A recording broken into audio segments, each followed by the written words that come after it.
Aloha kako. My name is Millicent Cummings, from Millicent Cummings News, brought to you by Millicent Cummings, and I have returned to the scene of the crime, here at the University of Hawaii in Hilo, to report on the Board of Regents, who yesterday approved their own self-serving rules fast-tracked so that no one would have sufficient time to review the 1,600-page document. The new rules popped into being without any consultation with any of the parties directly involved, particularly the Kanaka Maoli people, who will be directly and very negatively impacted by them. No longer concerned with anyone else's opinion, well-being, or even the UH's reputation regarding their well-documented mismanagement of Mauna Kea, the Board of Regents announced their triumphant approval of said rules. Today's headline in the Star Advertiser. Oops. I did something bad. Read, controversial rules passed to protect Mauna Kea's natural resources. Even though it is in fact the protectors who are protecting the Mauna, not the UH, not the military, nor the proponents of the 30-meter telescope, who all want to see the sacred site not just unprotected, but destroyed, in order to have the newfangled technology, even though it will be outdated after the completely devastatingly highly toxic and severely costly 10-year construction process, just to see what happened a few light years ago. The public hearings, hearing, singular, even though there's been many, yesterday saw but a small handful of people with economic interests in favor of the rules, who all got to speak first and promptly left, compared to about 100 of us very articulate and passionate testimonies that exposed the rules to be racist, unconstitutional, unbelievably arrogant, and totally illegal. Nonetheless, the board somehow got through having to sit and listen to no less than 8 hours of important observations, scientific facts, outbursts of well-founded anger, dire pleading, a rap song, Hawaiian chants, inspired hula, and yes, even prayer. Their patience to get through the ordeal was heroic. Mostly staring at their computers in the computers in front of them. I wish I could do a take 2, but I can't. I have to be out of here, the Performance Arts Center. Anyway, in front of them on the well-lit main stage of the UH Performance Arts Center. They were up here, actually. But the curtain's drawn and there was a screen behind them. Anyway, they were up here on the stage while the commoners spoke in the poorly lit wings off to the sides of the theater. It was quite a show.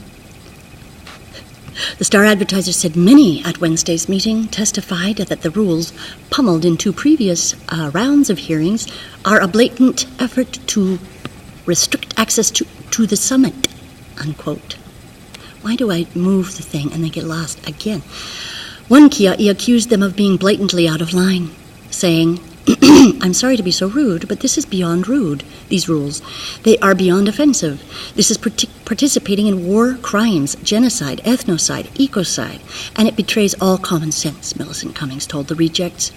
One of the leaders in the movement to protect Mauna Kea, Kealoha Pashoda, asked, does a practitioner of other religions need to give 15 days' notice to go to their church, temple, or house of worship?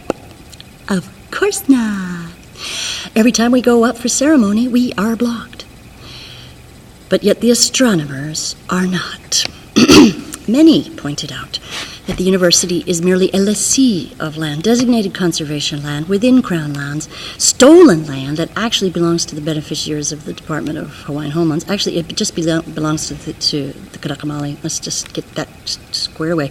Many questioned their jurisdiction over anything whatsoever having to do with the Mauna, and have no business concocting rules to fine, jail, and criminalize Kanaka Maoli, or spiritual practitioners, or nature lovers for accessing this sacred site, which, by the way, is absolutely kind of a little bit illegal. It was suggested that they stick to what they know, the business of education. Sorry, I'm regaining my composure. And that they consider furthering their education in Hawaiian History Department at the Pu'uhuluhulu University regarding the profoundly traumatic and ongoing story of militarization, colonialization, white supremacy, prejudice, and genocide. Several Hawaiians who were visibly traumatized while giving their testimony, attempted to remind the rejects of their responsibility to be concerned about the student body and staff at the UH, many of whom suffer from this generational trauma. Healani Sonoda Pale was quoted by saying, "Hundreds of written testimonies have been submitted saying a'ole, no, to these rules, and hundreds of testifiers at hearings all over Hawaii have said a'ole, no, to these rules, and it has all fallen every time on deaf ears." She also pointed out that the rules are really about building the TMT. Oh, by the way. And are intended to be used. Oh, now I'm lost again. Where did I go? To use excessive force in removing the protesters. Thank God she said protectors, from the Mauna Mountain. Even the astronomy community pleaded with the rejects to get more input from Hawaii Island before approving the resolution. Regardless, they fast-tracked the rules into being before approving, which will surely be signed by Governor Ige, who will then don Sir David Lassner, King of the Mountain, allowing him to decide who will be allowed in the Vauakua, place of the gods, and who shall not. It is important to note who he is, a man who has no experience in land management. Obviously, law enforcement, or any of the related job titles one might expect a king of a mountain to have. He is just the president of the University of Hawaii, that's all. Several testimonies questioned the validity of a university board's power over what happens to this sacred place, to no avail.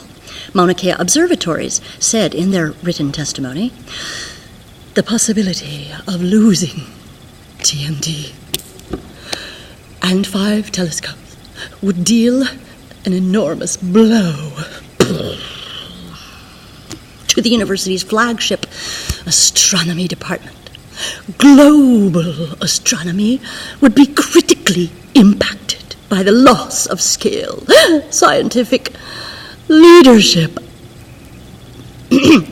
partnerships, and funder confidence in Mauna Kea. The human impacts of the losses of jobs, educational opportunities for residents of Hawaii Island would be major. Meanwhile, they continue to be entirely unconcerned about blowing up the last remaining pristine area of one of the most sacred sites in the world, a historic landmark in a conservation zone above a critical water aquifer in the middle of the Pacific, inflicting untold and direct harm to the Kanaka Maoli. Those who love Mauna Kea and humanoids of this and future generations who all require unpolluted water to survive on this planet. And so the cookie crumbles here in the Kingdom of Hawaii, still illegally and quite belligerently occupied. My name is Millicent Cummings, reporting to you live from the world's capital of endangered species, Kia'i Mauna. Eo.